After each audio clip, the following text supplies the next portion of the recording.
Hey, it's Alan Berg. Before we get into this episode, I'm starting something called Ask Me Anything. That's right. You submit your questions and they could become an entire episode or something that I answer at the end of an episode. To submit your questions, look for the red button at podcast.alanberg.com. That's right, podcast.alanberg.com. Click on the red button, submit your question, and maybe you'll hear it here on the podcast. Thanks.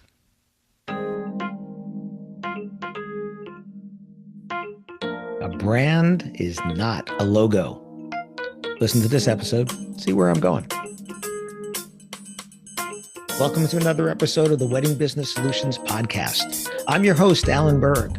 I'm a speaker, sales trainer, consultant, author, and I help businesses like yours sell more, profit more, and have a little more fun doing it. Enjoy this episode.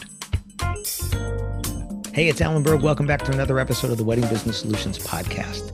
I saw this great quote by Seth Godin. It said, "A brand is not a logo. A brand is a promise, a story, and a shorthand. A brand tells us what to expect the next time we engage with you." And I love that. They're just such a concise way of explaining the difference there. Branding is your logo, your colors, the way your website looks, the way your vehicles look, your signage, the way you dress at events and stuff.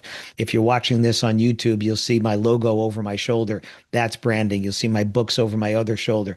That's branding. You'll see my CSP medal up there, or my barrel here for us aging some more whiskeys. Right? That's branding. Okay, that's not my brand.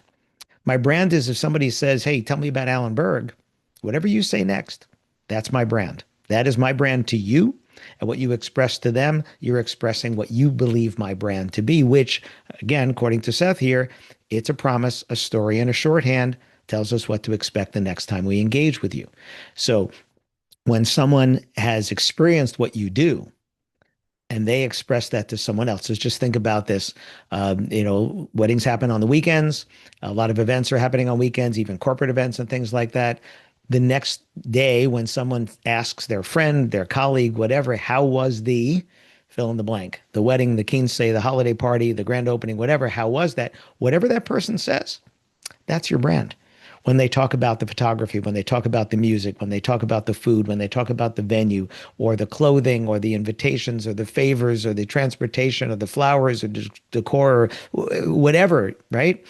Tell me about the officiant, right? Tell me about the ceremony. How was that? And if they start talking about the officiant, whatever they say, that is their brand. So that's the promise to the next person, right? Like if you ask a friend for a referral, "Hey, I need a plumber." And they say, "Oh gosh, you have to use Chris. Chris is great.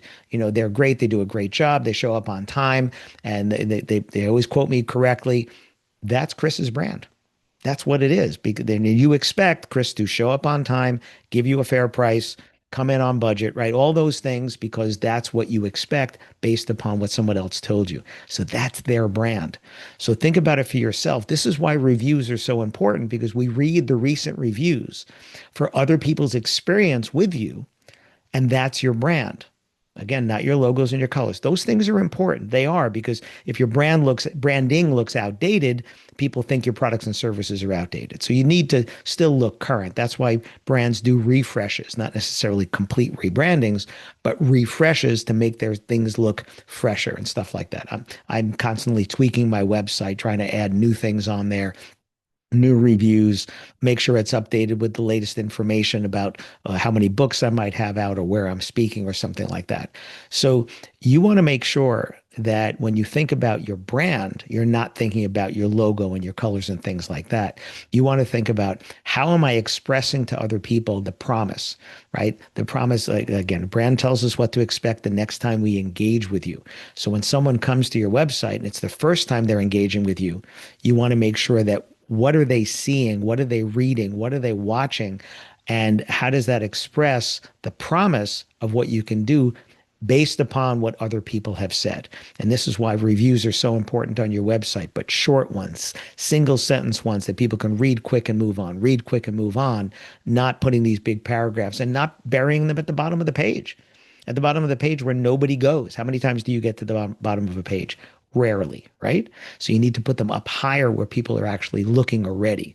So Brand is a promise, a story, and a shorthand. Again, Seth Godin, if you don't know Seth Godin, Godin, marketing expert. Purple Cow was the book that was his kind of breakout book, but I probably have 4 or 5 of his books on the shelf over here, and I get his daily little email with his thoughts and stuff like that. And this is where one of these came in. And I know I've spoken about brand versus branding before, but it's been a while. It's important discussion to come back to because you want to make sure that you're using that. If you heard me speaking about AI, how you can take your reviews and use that to update the wording on your website and to use that to answer messages and update your brochures and things like that. This is the way to express that brand promise using the words of people who have already experienced what you do, because you talk about what you can do. They're talking about what you did do. So I love this phrase. Thank you to Seth Godin for that. If you have any thoughts about it, please share them with me. And if you haven't asked me any suggestion, ask me anything suggestion, I should say, go to podcast.alanberg.com, click on the button, ask me anything, make your suggestion. Please subscribe. And if there's an opportunity to review on Apple or YouTube or whatever, please do that as well. Thanks. Hi, it's Alan Berg. Thanks for listening to this episode of the Wedding Business Solutions podcast.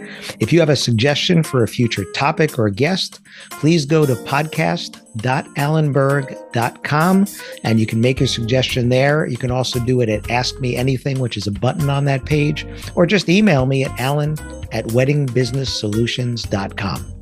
And if you'd like to find out how I can help you with sales training, a website review, consulting, or speaking for your group or organization, possibly at no cost to the organization, contact me directly, alan@weddingbusinesssolutions.com. Thanks again for tuning in.